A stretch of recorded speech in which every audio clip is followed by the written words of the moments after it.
नमस्कार दोस्तों, SMD channel के अंदर आपका बहुत बहुत स्वागत है। दोस्तों, इस वीडियो के अंदर हम बात करेंगे वेदांता कंपनी के शेयर के बारे में। आप अपनी स्क्रीन पर जैसा कि देख पा रहे हैं, स्टॉक में आज एक मामूली सी गिरावट हमें देखने को मिली थी। अब दोस्तों, आपको मैं जानकारी दे दूं, कंपनी की तरफ से एक इंटरम डिविडेंड की भी अनाउंसमेंट करी गई है, जिसकी एक्स डेट रखी गई है 26 अगस्त, और जो डिविडेंड मिलने वाला है सभी शेयर होल्डर्स को वो होगा 16 रुपये का। तो 16 रुपये के डिविडेंड के लिए दोस्तों, अगर आप यहाँ पर अभी ख़रीदारी करने के बारे में सोच रहे हैं तो ज़रा इस बार एक बार जो है पूरी वीडियो देख लीजिएगा, तब आप डिसाइड करिएगा कि आपको अभी यहाँ पर ख़रीदारी करनी चाहिए या अभी ख़रीदारी से बचना चाहिए। तो दोस्तों, सबसे पहले जो हम इसमें ऑप्शन ट्रेडिंग के बारे में बात करेंगे, क्योंकि ऑप्शन ट्रेडिंग में दोस्तों वेदांता ग्रुप के शेयर में काफ़ी ज़्यादा हमें देखने को मिलती है। इसके लिए दोस्तों 1 आवर चार्ट पर आ गए हैं। ये हमारा 1 आवर चार्ट पर है। ये हमारे जो इंपॉर्टेंट रेंज है दोस्तों, नीचे में जो सपोर्ट रहेगा हमारा 439 का सपोर्ट रहेगा, और ऊपर में रेजिस्टेंस है 450 का। ये दोनों रेंज है दोस्तों हमारे सपोर्ट और रेजिस्टेंस के लिए। ये हमारे इंट्राडे प्लस ऑप्शन ट्रेडिंग के लिए दोस्तों, ये दोनों के दोनों लेवल्स।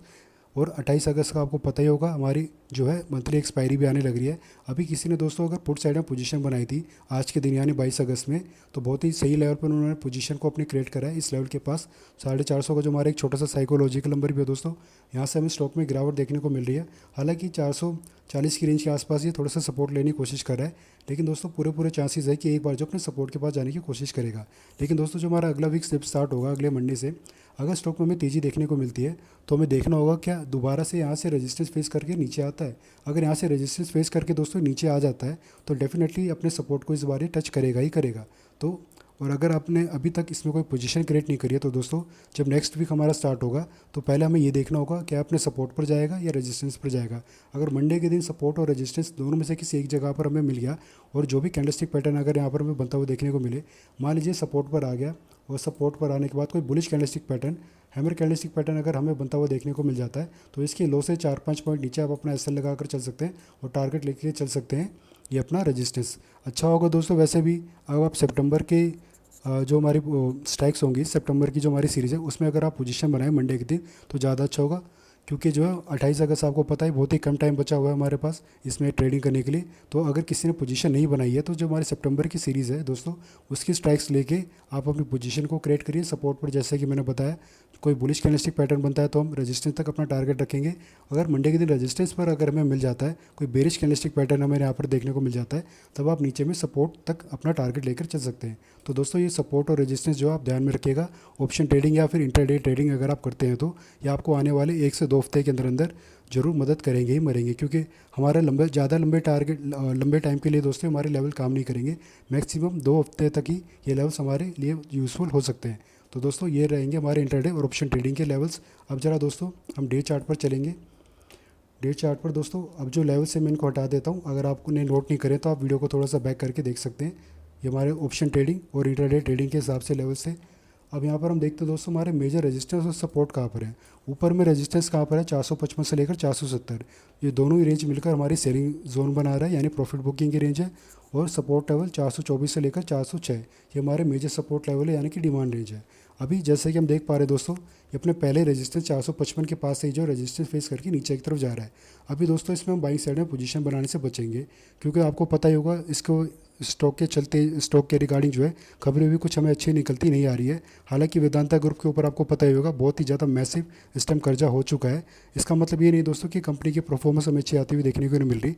कंपनी की परफॉर्मेंस तो अच्छी चलने लग रही है, लेकिन कर्जा हद से ज़्यादा इनका बढ़ता ही जा रहा है लगातार। वो कर्जे को उतारने के लिए दोस्तों उन्होंने डीमर्जर के लिए भी अनाउंसमेंट करी थी, लेकिन सरकार की तरफ से उसके ऊपर रोक लगा दी गई है, क्योंकि सरकार ने ये कहा है इस ग्रुप को कि उन्होंने सेबी को जो है कुछ जानकारियाँ नहीं दी है, मतलब कि जानकारी उन्होंने छुपाई है डीमर्जर के रिगार्डिंग।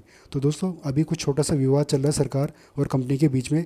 जब ये सुलझ जाएगा तब हो सकता है कि फिर हमें इसमें एक अनाउंसमेंट मिलती हुई देखने को मिल सकती है डीमर्जर की, यानी कि जो भी इसके अंडर जितनी भी कंपनी आती हैं वो सारी अलग अलग हो जाएंगी। तब हम देखते हैं दोस्तों तब इस स्टॉक के अंदर कैसी तेज़ी निकल कर आती है। लेकिन जब तक ये खबर निकल कर नहीं आती डीमर्जर की, मतलब गवर्नमेंट की तरफ से इनको ग्रीन सिग्नल नहीं मिल जाता कि आप जाकर अपना डीमर्जर कर लीजिए, सारे कंपनियों को अलग अलग लिस्ट कर लीजिए, तब तक दोस्तों हम इसमें जो है बाइंग साइड में पोजीशन अभी फ़िलहाल के लिए नहीं बनाकर चलेंगे। अगर जब भी खबर निकल कर आएगी दोस्तों डीमर्जर की, अच्छा हो हमारे लिए कि अपने डिमांड रेंज या फिर सपोर्ट के आसपास चल रहा हो, इन लेवल के आसपास ही सपोर्ट हो और तभी ये खबर निकल कर आ जाए। ये ज़्यादा से ज़्यादा दोस्तों हफ्ते 2 हफ्ते या 1 महीने के आसपास तक जो है हमें क्लैरिटी मिल जाएगी। तब तक अगर ये हमें अपने सपोर्ट के आसपास मिल जाए और तभी हमें कुछ न्यूज़ निकल कर आती हुई देखने को मिले कि गवर्नमेंट ने कह दिया कि आप अपना डीमर्जर कर सकते हैं, सेबी की तरफ से भी पूरा अप्रूवल मिल जाए इनको, तब इस स्टॉक में हमें शानदार तेज़ी देखने को मिल सकती है। तो अभी फ़िलहाल के लिए आप इसमें पोजीशन ना बनाएं तो ज़्यादा अच्छा होगा।